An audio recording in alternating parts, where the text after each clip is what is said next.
गणपते नमः। एकदन्ताय विद्महे वक्रतुण्डाय धीमहि तन्नो दन्ति प्रचोदयात्।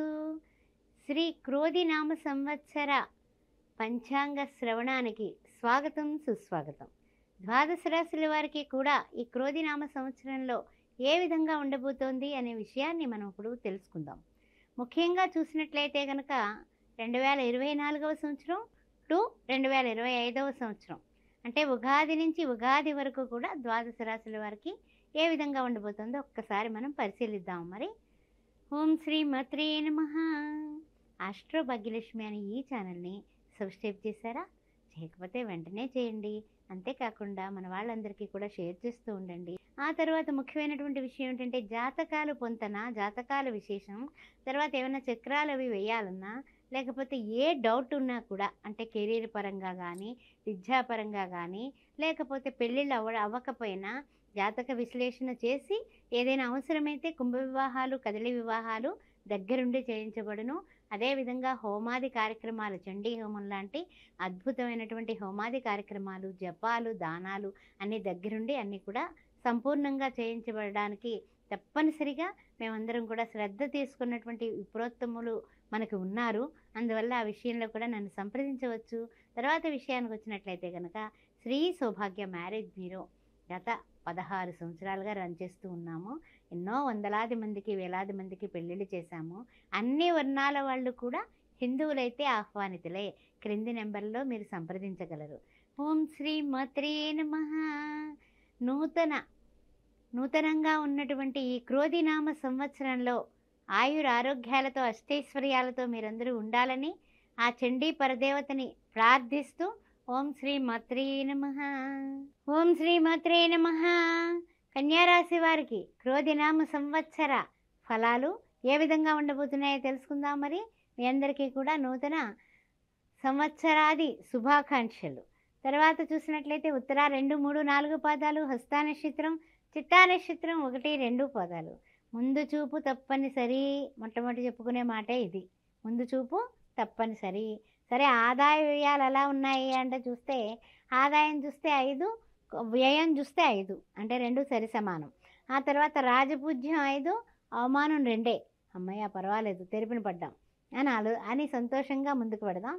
తర్వాత ఏంటంటే కనుక కొన్ని విషయాలలో అంటే ఏమిటంటే కనుక అకాల భోజనాలు చేసి అకాల నిద్రపోవడం వల్ల మీకు అనారోగ్య పరిస్థితులు ఉగాది నుంచి కూడా కొంచెం చిరాకులు ఆరోగ్య విషయంలో వచ్చే అవకాశాలు కనపడుతున్నాయి. జాగ్రత్తగా ఉండండి. తర్వాత కుటుంబంలో వ్యక్తులతోటే వాదోపవాదాలు ఎందుకు చేస్తారు మీరు? దాని వలన మీరు అశాంతి పాలైపోతారు. ఖర్చుల మీద నియంత్రణ చేయించుకోకపోతే ఖర్చులు అధికమై కూడా మీకు చికాకులు ఎక్కువైపోతాయి, కోపం ఎక్కువైపోతుంది. అందువల్ల ఇంట్లో వాళ్ళని మీరు మాటలతో నొప్పిస్తే వాళ్ళ దగ్గర నుంచి రిఫ్లెక్షన్ మీకు వచ్చి మీరు ఇబ్బందులు పాలవుతారు. అందువల్ల కొంచెం మాటని కాస్త అదుపులో పెట్టుకోండి అయ్యా, అంతే అదే సరిపోతుంది. అదే శ్రీరామ రక్ష మీకు. ఆ విషయాన్ని గుర్తుపెట్టుకోండి.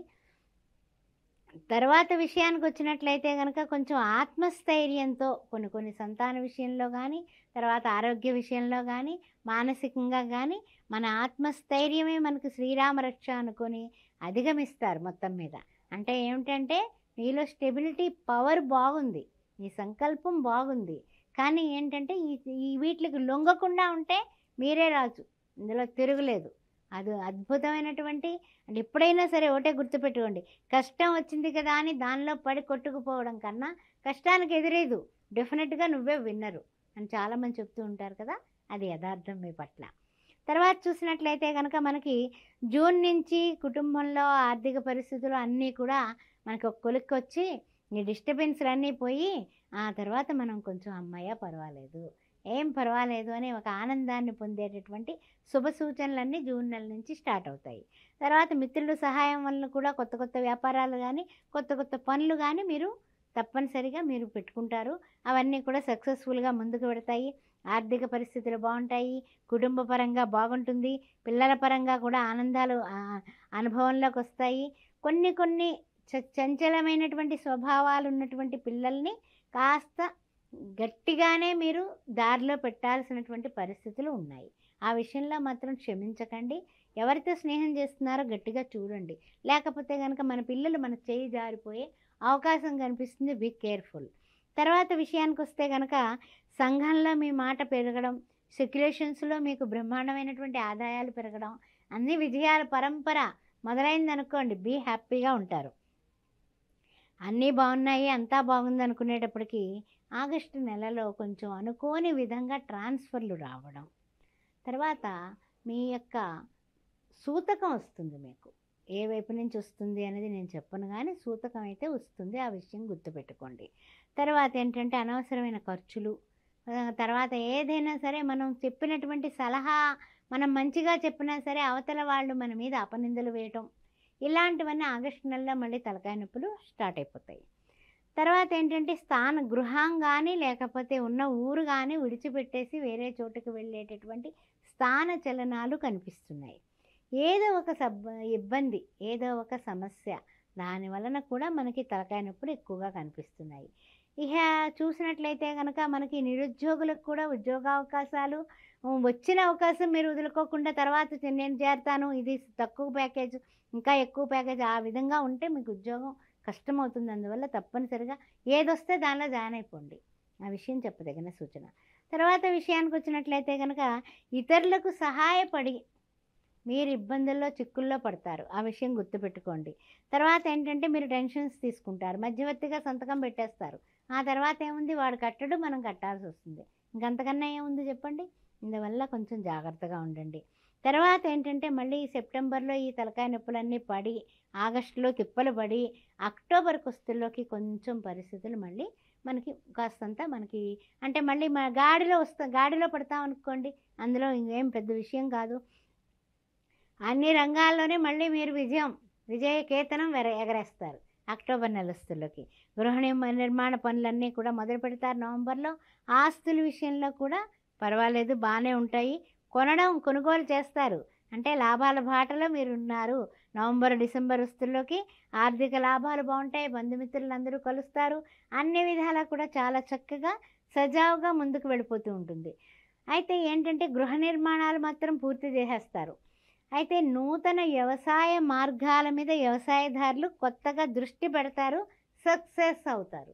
గుర్తుపెట్టుకోండి, ఎప్పుడూ చేసేదే కాదు, కొత్త మార్గం మీదకి పెడతారు. అదేవిధంగా జనవరి వస్తుల్లోకి విదేశీ ప్రయత్నాలు అనుకూలంగా ఉన్నాయి. ఆ తర్వాత చూసినట్లయితే కనుక ఆదాయం కూడా బాగుంది, ఆరోగ్యం బాగుంది, కుటుంబంలో ఏకవాక్య పరిపాలన, నూతన ఆంగ్ల సంవత్సరంలో అంతా బాగుందని చెప్పొచ్చు. ఆ తర్వాత చూసినట్లయితే కనుక ఫిబ్రవరిలో మాత్రం అండి కొంచెం అప్పులు, తర్వాత అనారోగ్యం, ఆ తర్వాత రుణభారం, శత్రుభారం, ఇలాంటివి ఫిబ్రవరి నెలలో మీరు ఎదుర్కొంటారు. అమ్మయ్య, 4 నెలల 5 నెలల నుంచి బ్రహ్మాండంగా ఉంది, ఏంటి తలనొప్పిరా భగవంతుడా అని తలపట్టు కూర్చుంటారు. తర్వాత చూసినట్లయితే కనుక ఇతరుల విషయానికి మీరు దూరంగా ఉండండి. మీరు పెద్ద మనిషి అని కండువా కప్పినా మీరు అది పక్కన పెట్టి నాకు వద్దు బాబోయ్ అని పక్కకు వెళ్ళిపోతే మీరు చాలా వరకు తెరిపిన పడతారు. ఆ విషయం బాగా గుర్తుపెట్టుకోండి. మార్చి కుస్తుల్లోకి ప్రయాణాలు తరచుగా చేస్తూ ఉంటారు. దాని వలన కూడా మీకు కొంచెం అలసట ఎక్కువగా ఉంటుంది. వివాహాది ప్రయత్నాలు తీవ్రంగా చేస్తే తప్పనిసరిగా మీకు వివాహాలు అయ్యేటటువంటి వారికి వివాహాలు కుదురుతాయి, అవుతాయి. దాంట్లో ఏం బెంగ పెట్టుకోవాల్సిన అవసరం లేదు. ఖర్చుల విషయంలో జాగ్రత్తగా ఉండండి. తర్వాత ఏంటంటే కానీ వీటిలన్నింటినీ కూడా అతిక్రమించడానికి శివుడిది కానీ దుర్గాదేవిది కానీ కవచాలు పారాయణ చేయండి. శివ కవచ పారాయణ చేయడం మంచిది. కాలభైరవ అష్టకం ప్రతిరోజు వినాల్సిందే. మీరు అస్సలు ఎట్టి పరిస్థితులను కూడా వాయిదా పద్ధతి లేదు, విని తీరాల్సిందే, చదువుకోవాల్సిందే. కాలభైరవ అష్టకం. నవగ్రహ ఆరాధన, ఓం దుమ్ దుర్గాయ నమః, ఓం దుమ్ దుర్గాయ నమః అని చేయడం, నవగ్రహాలకు ప్రదర్శన చేయడం, శనివారం నాడు తప్పనిసరిగా ఎవరికైనా భోజనం దానం చేయడం, ఇవి మర్చిపోకుండా చేయండి. తప్పనిసరిగా మీరు మంచి స్థితికి వెడతారు, ఆయురారోగ్యాలతో ఉంటారు. ఓం శ్రీ మాత్రే.